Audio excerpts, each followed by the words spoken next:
Aksi nekat untuk bertemu presiden di Indonesia. Ini aksi nekat ini sangat berbahaya sekali ya. Untuk bertemu dengan presiden nomor 1 di Indonesia itu merupakan pengalaman yang sangat membanggakan ya. Di sisi lain juga ada orang yang ingin bertemu dengan orang nomor 1 di Indonesia ya, karena kecewa dengan aparat hukum dan pemerintahannya gitu ya, sehingga ingin menyampaikan aspirasinya langsung kepada presiden ya, dengan beberapa cara berikut ini. Rela melakukan aksi nekat biar ketemu presiden, ya betul. Kalau nggak nekat alias tidak makin neko-neko nggak bakal ketemu gitu ya. Namanya pertama siapa? Pak Yudi Karyono, naik egrang dari Jogja ke Jakarta. Waduh hebat nih Pak Karyono nih, ini gambarnya nih. Dia itu naik egrang dari Jogja menuju Jakarta, itu berarti berapa ratus kilo tuh bro. Wah, demi untuk ketemu presiden ya, untuk menyampaikan unek gitu ya. Ini patut dicontoh. Kalau sampean itu naik bis atau naik pesawat mau ketemu presiden ya, tidak diliput sama wartawan atau diliput sama orang per orang ya, sehingga tidak bisa masuk ke berita ya. Tapi kalau sampean tuh naik egrang dari Jogja ke Jakarta, naik sepeda ontel dengan satu roda gitu ya, atau Anda itu jalan mundur, atau Anda mungkin kalau lebih fantastik lagi mungkin kalau naik layang-layang gitu ya, dari Jogja atau dari mana ya, otomatis akan diterima oleh presiden karena jerih payahnya sudah diberikan, sudah payah sekali untuk bisa bertemu dengan presiden. Ini namanya Pak Karyono ya, tengah melakukan perjalanan unik warga Panembahan Keraton Yogyakarta tersebut tuh naik egrang dari Jogja ke Jakarta demi bisa bertemu dengan Presiden Joko Widodo. Tak sekedar bertemu dengan presiden pria 25 tahun, si muda ya.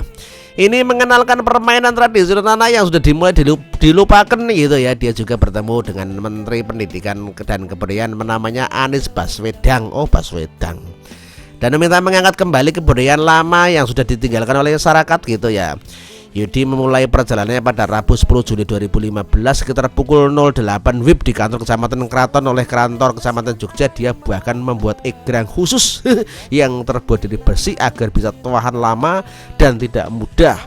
Yudi memperkirakan bahwa dirinya bisa membutuhkan waktu 1,5 bulan agar bisa sampai ke Jakarta, ke Istana Negara.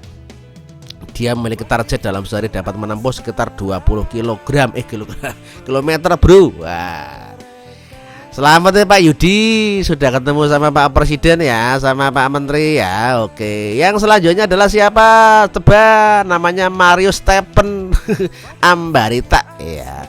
Mario Stephen Ambarita menyusup ke roda pesawat. Waduh, ini perjuangan sangat luar biasa nih. Naik pesawat terbang kemudian tidur di roda pesawat terbang. Waduh, nekat ya. Berikutnya ada aksi nekat yang meninggikan tanah air pada 15 Juni 2015 April kemarin ya. Seorang pemuda asal Pekanbaru bernama Mario Stephen Ambarita itu nekat menyusup ke roda pesawat terbang nomor penerbangan GA177 yang terbang dari Pekanbaru menuju Jakarta. Kepada petugas dia mengaku nekat naik roda tersebut karena ingin bertemu presiden atau Pak Jokowi. Saat dibawa petugas, pemuda berusaha terhuyung saat berjalan. Hal ini disebabkan dia pingsan akibat kekurangan oksigen. Saat dia terbang dari Pekanbaru menuju Jakarta di rongga pesawat, dari rekonstruksi terungkap sebelumnya Mario mengintip jadwal penerbangan di terminal. Setelah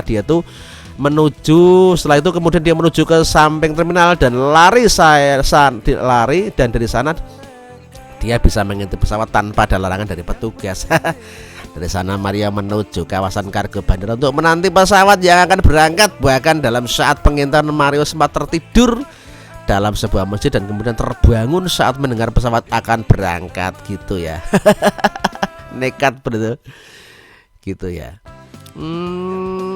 Bahkan dalam saat pengintaian, Maria langsung menuju ujung landasan, kemudian memanjat pagar pembatas serta menerobos hutan yang berada di samping bandara. Kebetulan di kawasan itu ada pagar tak berduri dan memang sepi sepi serta tak ada penjaga. Alhasil Mario pun menyelal ke ruang belakang roda dan bagian kanan pesawat saat pesawat tersebut berhenti di bagian ujung runway saat akan bersiap berangkat lepas landas. Selamat buat Mario Stephen Ambarita yang sudah ketemu presiden gara-gara numpang pesawat gelap alias tidak berbayar ya.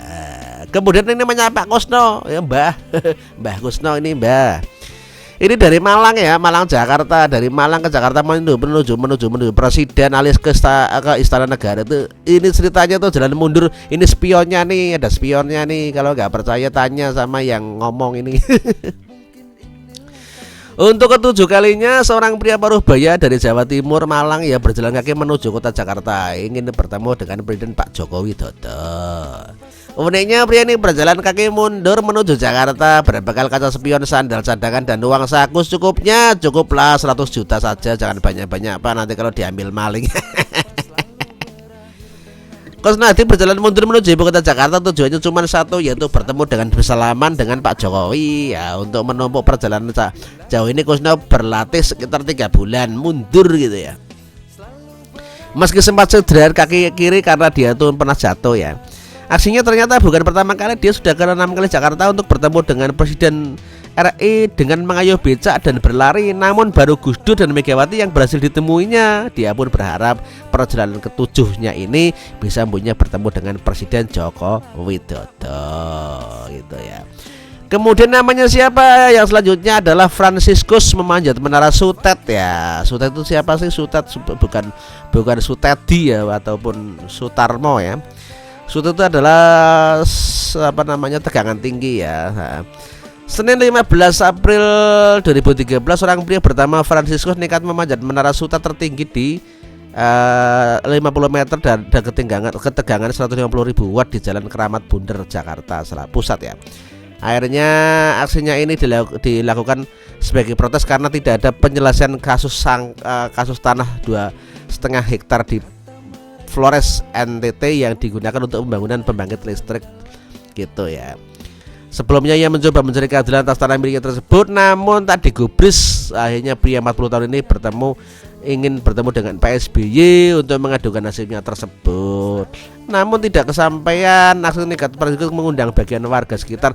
Lelaki paruh baya itu terus bertahan di atas menara Sutet tersebut selama beberapa hari dengan penjagaan polisi yang terus berpatroli di bawahnya. Aduh, tet. Kemudian siapa lagi? Namanya Hilman Kamal Hussein berjalan kaki keliling Indonesia. Oh, ini orangnya sudah setengah baya ini ya. Namanya Pak Hilman nih yang jalan kaki keliling dunia nih. Kemudian Hilman Kamal Hussein yang usianya sudah menginjak setengah abad alias 50 tahun lebih ya. Tak patah semangat ya, 53 ini. Bertualang berkeliling dunia Indonesia dengan berjalan kaki dan ingin bertemu Pak SBY hanya bermodalkan 200 ribu. Tas ransel berisi pembekalan dan bendera merah putih. Warga asal Surabaya ini memulai perjalanan sejak 25 Desember 2010 dengan tujuan Jakarta. Selain itu Pulau Jawa, Sumatera, Kalimantan, Sulawesi, Ambon, NTB, NTT, Papua, Bali telah dilaluinya hanya dengan jalan kaki. Waduh, hebat Mbah. Untuk makan dan perbekalan di Blok selama ini Hilman mengaku mendapat pemberian orang yang simpati terhadap aksinya. Lama melakukan perjalanan ayah satu anak ini singgah di kantor bupati, wali kota, DPD, Polres atau dinas pariwisata untuk meminta surat keterangan bahwa dia telah sampai di daerah tersebut gitu ya. Hilman mengaku telah singgah Jakarta tahun 2012 lalu, namun gagal bertemu dengan SBY. Saat itu dalam kunjungan keluar negeri hanya bertemu dengan Pak Budi Yono. Selanjutnya ada namanya Sutrisno dan Suwarsi berjalan kaki dari Klaten ke Jakarta. Jalan kaki bro. Wah, ini Sutrisno dan Mulasi ini ya. Suami istri itu namanya Sutrisno dan Suwarsi itu nekat jalan kaki dari Klaten menuju Jakarta ya. Bertemu SBY dalam perjalanan menuju Jakarta. Pasangan suami istri 66 dan 56 itu sudah mengajak cucu-cucunya ya, ini Suwartani, Are Sujabar Sidik serta Bambang yang 4,5 tahun. Namun mereka berangkat dari Klaten 12 bulan lalu menuntut keadilan dari Presiden dan Komnas-HAM Mahkamah Agung atas perusahaan orang yang oknum polisi 98 dulu. Pasca perusahaan itu Sutrisno sempat melapor kejadian tersebut, tapi aneh Sutrisno malah bertahan dan dijadikan tersangka oleh polisi. Sementara para pelaku perusahaan masih bebas berkeliaran saat ini. Motif perusahaan diduga ada membongkar penyelewengan uang dilakukan oleh oknum perangkat desanya pada masa itu. Akibatnya peristiwa tersebut dirinya kehilangan tempat tinggal dan kehilangan gitu ya. Beliau itu aktivis gitu di desanya membahas